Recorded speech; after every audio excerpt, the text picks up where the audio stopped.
ಪವಿತ್ರ ಶಿಲುಬೆಯ ಗುರುತಿನ ಮೂಲಕ ನಮ್ಮ ವೈರಿಗಳಿಂದ ನಮ್ಮನ್ನು ರಕ್ಷಿಸಿರಿ. ನಮ್ಮ ಸರ್ವೇಶ್ವರ, ಪಿತನ, ಸುತನ ಮತ್ತು ಪವಿತ್ರಾತ್ಮನ ನಾಮದಲ್ಲಿ ಆಮೇನ್.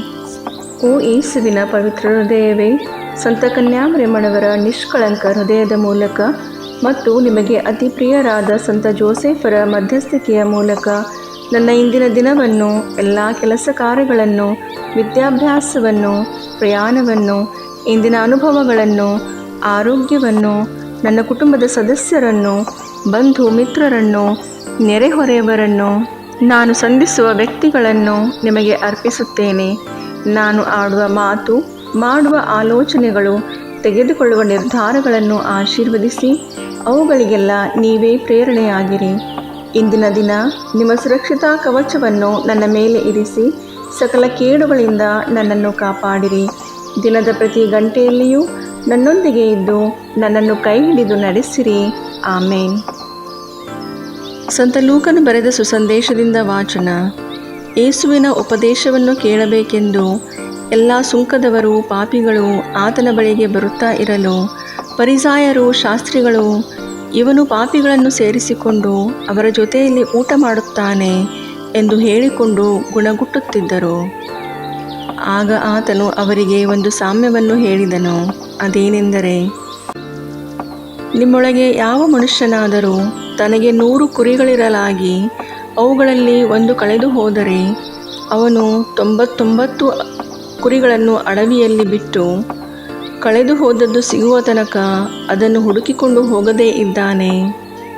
ಸಿಕ್ಕಿದ ಮೇಲೆ ಅವನು ಸಂತೋಷಪಡುತ್ತಾ ಅದನ್ನು ತನ್ನ ಹೆಗಲಿನ ಮೇಲೆ ಇಟ್ಟುಕೊಂಡು ಮನೆಗೆ ಬಂದು ಸ್ನೇಹಿತರನ್ನು, ನೆರೆಹೊರೆಯವರನ್ನು ಕೂಡಿಸಿ, ಕಳೆದು ಹೋಗಿದ್ದ ಕುರಿ ಸಿಕ್ಕಿತು, ನನ್ನ ಸಂಗಡ ಸಂತೋಷಿಸಿರಿ ಎಂದು ಅವರಿಗೆ ಹೇಳುವನಲ್ಲವೇ? ಅದರಂತೆ ದೇವರ ಕಡೆಗೆ ತಿರುಗಿಕೊಳ್ಳುವುದಕ್ಕೆ ಅವಶ್ಯವಿಲ್ಲದ 99 ಮಂದಿ ನೀತಿವಂತರಿಗಿಂತ ದೇವರ ಕಡೆಗೆ ತಿರುಗಿಕೊಳ್ಳುವ ಒಬ್ಬ ಪಾಪಿಯ ವಿಷಯವಾಗಿ ಪರಲೋಕದಲ್ಲಿ ಸಂತೋಷ ಉಂಟಾಗುವುದೆಂದು ನಿಮಗೆ ಹೇಳುತ್ತೇನೆ. ಯಾವ ಹೆಂಗಸು ತನ್ನಲ್ಲಿ 10 ಪಾವಲಿಗಳಿರಲಾಗಿ 1 ಪಾವಲಿ ಕಳೆದು ಹೋದರೆ ದೀಪ ಹಚ್ಚಿ ಮನೆಯನ್ನು ಗುಡಿಸಿ ಸಿಗುವ ತನಕ ಅದನ್ನು ಎಚ್ಚರದಿಂದ ಹುಡುಕದೇ ಇದ್ದಾಳು? ಸಿಕ್ಕಿದ ಮೇಲೆ ಆಕೆಯು ತನ್ನ ಗೆಳತಿಯರನ್ನು, ನೆರೆಹೊರೆಯವರನ್ನು ಕೂಡಿಸಿ, ಕಳೆದು ಹೋಗಿದ್ದ ಪಾವಲಿ ಸಿಕ್ಕಿತು, ನನ್ನ ಸಂಗಡ ಸಂತೋಷಿಸಿರಿ ಎಂದು ಹೇಳುವಳಲ್ಲವೇ? ಅದರಂತೆ ಒಬ್ಬ ಪಾಪಿಯು ದೇವರ ಕಡೆಗೆ ತಿರುಗಿಕೊಳ್ಳುವ ವಿಷಯದಲ್ಲಿ ದೇವದೂತರ ಮುಂದೆ ಸಂತೋಷವಾಗುವುದೆಂದು ನಿಮಗೆ ಹೇಳುತ್ತೇನೆ ಎಂದನು. ಪ್ರಭು ಕ್ರಿಸ್ತರ ಶುಭ ಸಂದೇಶವಿದು. ಚಿಂತನೆ. ಇಂದಿನ ಸುವಾರ್ತೆಯಲ್ಲಿ ಯೇಸು 2 ಉದಾಹರಣೆಗಳನ್ನು ಕೊಡುತ್ತಾರೆ. ಒಬ್ಬ ಕುರಿಗಾಹಿ ಕಳೆದು ಹೋದ ಕುರಿಯನ್ನು ಹುಡುಕಲು ಹೊರಟ ಕತೆ ಮತ್ತು ಒಬ್ಬ ಹೆಣ್ಣು ಮಗಳು ಕಳೆದುಕೊಂಡ ನಾಣ್ಯವನ್ನು ಹುಡುಕುವ ಕತೆ. 2 ಕಥೆಗಳು ಹೇಳುವುದು ಒಂದೇ. ಕಳೆದು ಹೋದವನು ದೇವರಿಗೆ ಅಮೂಲ್ಯವಾಗಿದ್ದಾನೆ. ಪಾಪಿಗಳಾಗಿರುವ ನಮ್ಮಲ್ಲಿ ಯಾರು ತಪ್ಪಿ ಹೋದರೂ ದೇವರು ನಮ್ಮನ್ನು ಹುಡುಕದೇ ಬಿಡುವುದಿಲ್ಲ.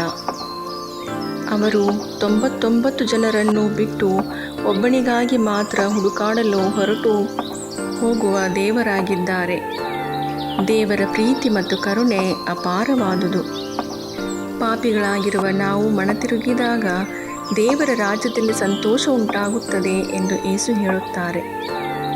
ನಮ್ಮ ಪಾಪಗಳಿಗೆ ಪಶ್ಚಾತ್ತಾಪಪಟ್ಟು ನಮ್ಮ ಬಲಹೀನತೆಗಳಲ್ಲಿಯೂ ನಮ್ಮನ್ನು ಶಕ್ತಪಡಿಸುವ ಯೇಸುವಿನ ಕಡೆಗೆ ತಿರುಗಿಕೊಳ್ಳೋಣ. ಪ್ರಾರ್ಥಿಸೋಣ. ಪ್ರೀತಿಯ ತಂದೆಯೇ, ನೀವು ಕಳೆದು ಹೋದವರನ್ನು ಹುಡುಕುವ ಒಳ್ಳೆಯ ಕುರಿಗಾಹಿಯಾಗಿದ್ದೀರಿ.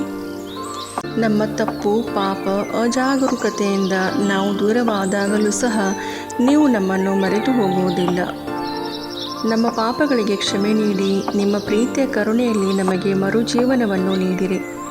ನಮ್ಮೊಳಗಿನ ಅಂಧಕಾರವನ್ನು ಬೆಳಗಿಸಿರಿ. ನಿಮ್ಮ ಕಡೆಗೆ ಮರಳಿ ಬರಲು ಬೇಕಾದ ಧೈರ್ಯ ಮತ್ತು ವಿಶ್ವಾಸವನ್ನು ನಮಗೆ ಕರುಣಿಸಿರಿ. ನಿಮ್ಮಿಂದ ಕ್ಷಮೆಯನ್ನು ಪಡೆದುಕೊಂಡು ನಿಮ್ಮ ಶಾಂತಿ ಮತ್ತು ಸಂತೋಷದಲ್ಲಿ ನಾವು ಭಾಗಿಗಳಾಗುವಂತೆ ಕರುಣಿಸಿರಿ. ನಮ್ಮ ಪ್ರಭು ಯೇಸು ಕ್ರಿಸ್ತರ ಮುಖಾಂತರ. ಆಮೇನ್.